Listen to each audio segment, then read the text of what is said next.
రాజధాని శంకుస్థాపన కార్యక్రమానికి ఇప్పటి వరకు 9 కోట్లు మాత్రమే విడుదల చేశామని ఆర్థిక మంత్రి యనమల రామకృష్ణుడు స్పష్టం చేశారు. తక్కువ ఖర్చుతో కార్యక్రమం బాగుండేలా తాము కృషి చేస్తుంటే ప్రతిపక్షం అనవసర విమర్శలు చేస్తుందని ఆయన విమర్శించారు. రాజధాని నిర్మాణానికి విభజన చట్టం ప్రకారం కేంద్రం నిధులు ఇస్తుందన్నారు. ఏటా బడ్జెట్లో రాష్ట్రం కూడా తగిన కేటాయింపులు చేస్తుందన్నారు. రాజధాని శంకుస్థాపన సమయం దగ్గర పడుతుంది. మరి శంకుస్థాపన నిర్మాణం అంటేనే ఆర్థికంగా ఎన్నో సవాళ్లతో కూడుకున్న పని. ఆ సవాళ్ళన్నింటినీ ఎలా అధిగమిస్తారు ఏంటి అన్నది ప్రస్తుతం మనతో ఆర్థిక మంత్రి యనమల రామకృష్ణుడు ఉన్నారు. ఆయన అడిగి మరిన్ని వివరాలు తెలుసుకుందాం. సార్, శంకుస్థాపన సమయం దగ్గర పడుతుంది. అలాగే ఆర్థికంగా ఈ శంకుస్థాపనకి వందల కోట్లు వేల కోట్లు ఖర్చు పెడుతున్నారనే విమర్శలు కూడా వస్తున్నాయి. అసలు ఈ శంకుస్థాపనకి ప్రభుత్వ పరంగా ఎన్ని కోట్లు ఖర్చు పెడుతున్నారు ఏంటి? ప్రభుత్వం ఈ శంకుస్థాపన కార్యక్రమాన్ని చాలా సింపుల్గా చేయాలనుకుంటున్నాం. బట్ ఆ సింపుల్గా చేస్తూనే ఘనంగా ఉండాలనేటువంటి ప్రభుత్వం యొక్క ఆలోచన.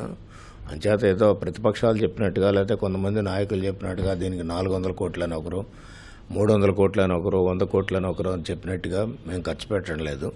ఎంచేతంటే ప్రజాధనాన్ని ఏ విధంగా సద్వినియోగపరచాలనేటువంటిది ప్రభుత్వానికి తెలుసు, మాకు అనుభవం కూడా ఉంది. అంచేత ఇప్పటికీ ప్రభుత్వ పరంగా ఇచ్చింది ఒక 9 కోట్లు మాత్రమే మేము రిలీజ్ చేశాం. అంచేత 9 కోట్లతోటి అదేవిధంగా కొంత గుంటూరు కలెక్టర్కి రిలీజ్ చేశాం, కొంత కృష్ణా కలెక్టర్కి రిలీజ్ చేశాం. కృష్ణా కలెక్టర్కి 2 కోట్లు మాత్రమే ఇవ్వడం జరిగింది. గుంటూరు కలెక్టర్కి 7 crores ఇచ్చాం ఇప్పటికీ. అంచేత ఇప్పుడు చేసేటువంటి ప్రోగ్రాం అంతా కూడా గవర్నమెంట్ ఆధ్వర్యంలో కలెక్టర్స్ ఇద్దరు కలిపి కార్యక్రమం చేస్తున్నారు. అంచేత కార్యక్రమం కూడా బాగుండాలి, అదేవిధంగా ఖర్చు కూడా తక్కువ ఉండాలి. అంచేత వీళ్ళేదో ప్రజలను తప్పుదోవ పట్టించడానికి వీళ్ళకి అంటే అసూయక ఎక్కువ కనిపిస్తుంది, వీళ్ళకి ఈర్ష్య ఎక్కువ కనిపిస్తుంది. ప్రతిపక్షంగా వీళ్ళు యాక్ట్ చేయడం లేదు. ఒక ఈర్ష్యాభావంతో ప్రతిపక్షాలు ఉండడం అనేటువంటి సరి అయినటువంటి విధానం కాదు డెమోక్రసీలో. ప్రైమ్ మినిస్టర్ లెవెల్లో వ్యక్తి వస్తున్నప్పుడు దానికి తగ్గట్టుగానే మేము కార్యక్రమం చేయాలి. అట్లా అని దోబరాగా కూడా ఖర్చు పెట్టడం లేదు. శంకుస్థాపన కార్యక్రం అయిపోతే మిగిలింది రాజధాని నిర్మాణం. దీనికి వేలాది కోట్ల రూపాయలు అనేది ఖర్చు అనేది అవసరం. దీనికి ఫండింగ్ ఏ విధంగా సమకూర్చుకుంటున్నారు ఏంటి? 2-3 ఆస్పెక్ట్స్ ఉంటాయి. ఎప్పుడు కూడా ఉట్టి రాజధాని అంటే టెంట్లు వేసుకునో లేకపోతే ఒక బిల్డింగ్ కట్టుకునో రాజధాని పరిపాలించలేము. అంచేత రాజధాని నిర్మించేటప్పుడు అక్కడ ఎకనామిక్ యాక్టివిటీ కూడా ఉండాలి, కమర్షియల్ యాక్టివిటీ ఉండాలి, అదేవిధంగా వేరియస్ ఆస్పెక్ట్స్ కూడా అక్కడ రావాల్సినటువంటి అవసరం ఉంది. వరల్డ్లో నెంబర్ 1 క్యాపిటల్గా మనం నిర్మించుకోవాలి అనేటువంటి ఒక స్టేట్లో మనం అనుకున్నప్పుడు కొంత డబ్బులు ఖర్చు అవుతాయి దానికి నిర్మించడానికి. అంచేత అది ప్రభుత్వ పరంగా ఖర్చు పెట్టి చేయాలంటే చాలా కష్టమైనటువంటి పని. అంచేత ఇప్పుడు కేంద్ర ప్రభుత్వం చట్ట ప్రకారంగా ఏదైతే రీఆర్గనైజేషన్ యాక్ట్ ఉందో దాని ప్రకారంగా ఇవ్వాల్సినటువంటిది ఒక మన సెక్రటేరియట్కి కానీ లేకపోతే హైకోర్టుకి కానీ అదేవిధంగా మన రావాల్సినటువంటి అసెంబ్లీకి కానీ ఇటువంటి వాటికి మాత్రమే రాజ్భవన్ కానీ ఇటువంటి వాటికి చట్ట ప్రకారంగా కేంద్ర ప్రభుత్వం ఇస్తుంది. కానీ మిగతా యాక్టివిటీ అంతా పెరగాలనుకున్నప్పుడు, కమర్షియల్ యాక్టివిటీ రావాలనుకున్నప్పుడు ఈ ప్రైవేట్ ఇన్వెస్ట్మెంట్ కూడా రావాలి. ప్రైవేట్ ఇన్వెస్ట్మెంట్ రావాలంటే మనం ఉండేటువంటి భూమిని అంతా కూడా మనకు ఉండేటువంటి అసెట్ ఇప్పుడు ఈ రోజున దాదాపు జపాన్ ముందుకు వస్తుంది, చైనా ముందుకు వచ్చింది, అదేవిధంగా ఆస్ట్రేలియా ముందుకు వచ్చింది, అదేవిధంగా మలేషియా ముందుకు వచ్చింది, సింగపూర్ ముందుకు వచ్చింది. వీళ్ళందరూ కూడా వచ్చారు. ఒక మంచి సంస్థ చేత వ్యవస్థ చేత చేయించవలసినటువంటి అవసరం ఉంటుంది. అది ఒక అట్రాక్టివ్గా ఉంటుంది. దాన్ని బట్టి మిగతా డెవలప్మెంట్ అంతా కూడా జరుగుతుంది. అంచేత ఈనాడు సింగపూర్ వాళ్ళు ముందుకు వచ్చారు కాబట్టి ఎవరు వచ్చినప్పుడు కూడా స్విచ్ ఛాలెంజ్ కింద తీసుకోవాలి ప్రపోజల్. దాన్ని మళ్ళీ ఓపెన్ చేయాలి. ఓపెన్ చేసిన తర్వాత దాన్ని ఎవరన్నా అంతకంటే మంచి ప్రపోజల్ ఇచ్చినట్టయితే ఎవరికైనా ఇవ్వడానికి అవకాశం ఉంది. ప్రభుత్వం చాలా లిమిటెడ్ ఖర్చుతోటి బ్రహ్మాండంగా చేయాలనుకుంటున్నాం, ప్రజల సహకారంతో చేయాలనుకుంటున్నాం. సార్, మీరు చెప్పినట్టు విభజన చట్ట ప్రకారం ముఖ్యమైన భవనాలకి వాటికి కేంద్ర సాయం అందిస్తూనే ఉంటుంది. కానీ రాష్ట్ర ప్రభుత్వ పరంగా ఏటా బడ్జెట్లో ఏ మేర ఈ రాజధాని నిర్మాణానికి నిధులు కేటాయించాలనుకుంటున్నారు? రాష్ట్ర ప్రభుత్వం నుంచి క్రిటికల్ ఇన్ఫ్రాస్ట్రక్చర్ ఏదైతే ఉందో అది చేస్తాం మేము.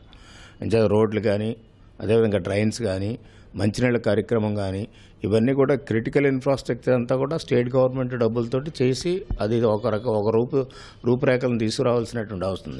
అప్పుడు ఒకవైపు ప్రైవేట్ ఇన్వెస్ట్మెంట్ వస్తుంది, మరొకవైపు సెంట్రల్ గవర్నమెంట్ ఇచ్చేటువంటి ఫండ్స్ వస్తాయి. ప్రైవేట్ ఇన్వెస్ట్మెంట్ వచ్చే విధంగా మనం ఆ క్రిటికల్ ఇన్ఫ్రాస్ట్రక్చర్ని అట్రాక్టివ్గా ఉండేటట్టుగా చేస్తాం. దానికి రాష్ట్ర ప్రభుత్వం కొంత భరాయించుకోవాల్సినటువంటి అవసరం, భరాయించుకుంటాం. ఎంతైనా పర్వాలేదు, భరాయిస్తాం. అవసరమైతే కొంత లోన్ తీసుకుని మనం చేస్తాం. అలాగే మీరు చెప్పినట్లుగా ఏదైతే రాజధాని నిర్మాణం అనేది స్విస్ ఛాలెంజ్ పద్ధతిలో జరగబోతుందో దీంట్లో ప్రధానంగా సింగపూర్, జపాన్ దేశాలు భాగస్వాములు అవుతాయని చెప్పి తెలుస్తుంది. వారు కేవలం భాగస్వాములు అవుతారా లేకపోతే పూర్తి బాధ్యత అనేది వాళ్ళకి అప్పగించడం జరుగుతుందంటారా? సింగపూర్ తోటి మేము మాట్లాడినప్పుడు కూడా వాళ్ళు ఏంటంటే వాళ్ళ కంట్రీలో ఉండేటువంటి 2-3 కంపెనీస్ వాళ్ళు కన్సార్షియం తయారవుతారని, ఆ కన్సార్షియంలో అయితే జపాన్ కూడా భాగస్వామ్యం అవుతుందని, అలా జపాను అదేవిధంగా అక్కడ సింగపూరు ప్లస్ మన గవర్నమెంట్ కూడా దాంట్లో భాగస్వామ్యం అయినట్టయితే మన గవర్నమెంట్కి సంబంధించిన సిఆర్డీఏ ఏజెన్సీ కానీ లేకపోతే సిఆర్డీలో ఉండేటువంటి ఇంకో వ్యవస్థ కానీ ఇవన్నీ కూడా భాగస్వాములు అయితే మనకి కూడా ఈక్విటీ ఉండాలనేటువంటిది మా ఆలోచన. అంటే మన యొక్క అసెట్ని మనం ఇస్తున్నప్పుడు మనకు కూడా షేర్ ఉంటే బాగుంటుంది అనేటువంటి ఉద్దేశంతో ఆ షేర్ గురించి కూడా మనం ప్రయత్నం చేస్తున్నాం. మన షేరు వాళ్ళ యొక్క ప్రయత్నం ఇవన్నీ కలిపి ఉంటే ఒక కన్సార్షియంగా కార్యక్రమం చేయడానికి బాగుంటుంది. సింగపూర్ కంపెనీస్ మనకు ఉండేటువంటి సిఆర్డీఏకి సంబంధించినటువంటి ఒక ఆర్గనైజేషన్ కూడా దాంట్లో ఉండాలనేటువంటి ఆలోచన చేస్తున్నాం. సార్, ఆఖరిగా ఈ రాజధాని శంకుస్థాపన నిర్వహణకు ఆర్గనైజింగ్ కమిటీ చైర్మన్గా అన్ని శాఖల్ని సమన్వయం చేసుకుంటున్నారు. ఏర్పాట్లు అవి ఎంతవరకు వచ్చాయి, ఎప్పటిలోగా ఇవన్నీ పూర్తవుతాయి అంటారు? ఇప్పటికే అన్నీ కూడా వర్క్ ఇంట్రెస్ట్ చేసాం. అందరికీ కూడా దాదాపు 8 కమిటీలు వేసాం. ఆల్ ఎంపీస్ని, తెలుగుదేశం పార్టీకి సంబంధించినటువంటి ఎంపీస్, బీజేపీ ఎంపీస్ దాదాపు 20-22 మంది ఉన్నారు. ఆ ఎంపీస్ని ఆ రెస్పెక్టివ్ స్టేట్లకు పంపించి అక్కడ ఉండేటువంటి పవిత్రమైనటువంటి ప్లేస్లో, ఉదాహరణకి బుద్ధగయ, అజ్మీరు, ముస్లిమ్స్ మసీదులు కానీ, అదేవిధంగా క్రిస్టియానిటీకి సంబంధించినటువంటి కానీ, జైన్స్కి సంబంధించినటువంటి కానీ, అదేవిధంగా మనకి బుద్ధిజానికి సంబంధించినటువంటి కానీ, మెయిన్ రిలీజియన్ లీవ్ కాబట్టి హిందూ సాంప్రదాయాలు కానీ ఇవి కాబట్టి ఆ ప్లేసెస్లో మట్టిని కలెక్ట్ చేసి, నీరుని కలెక్ట్ చేసి, ఆ నదుల్లో నీరుని కలెక్ట్ చేసి 19th ఈవినింగ్ అట్లాగా తీసుకురావడానికి అన్ని ప్రయత్నాలు చేస్తున్నాం. తీసుకొచ్చి అదిని మనం ఇక్కడ కలెక్ట్ చేసిన మట్టి కలిపి దాన్ని 21వ తారీఖు సాయంత్రం ముఖ్యమంత్రి గారు హెలికాప్టర్ ద్వారా మొత్తం ఆ ప్రదేశం అంతా చల్లాలనేటువంటిది కూడా ఒక ప్రయత్నం చేస్తాం. ఆ విధంగా ఆ ప్రాంతాన్ని ఒక పవిత్రమైనటువంటి ప్రదేశంగా చేయాలి. చేసిన తర్వాత అక్కడ ప్రధానమంత్రి గారు వచ్చి శంకుస్థాపన చేస్తారు ఆ మట్టిని కూడా ఉపయోగించి. ఇది ఆర్థిక మంత్రి యనమల రామకృష్ణుడు గారి స్పందన. ఏదేమైనా సరే ఖర్చును మాత్రం నియంత్రణలోనే ఉంచుకుంటూ ఈ శంకుస్థాపన కార్యక్రమం ద్వారా ప్రపంచ స్థాయిలో మార్కెటింగ్ జరుపుకుని వీలైన ఎక్కువ పెట్టుబడులు ఈ కార్యక్రమం ద్వారా వచ్చేలా చూసుకుంటామని చెప్పి యనమల రామకృష్ణుడు చెప్తున్నారు. కెమెరామెన్ నవీన్తో విఎస్ఎన్ కృష్ణ, ఈటీవీ న్యూస్.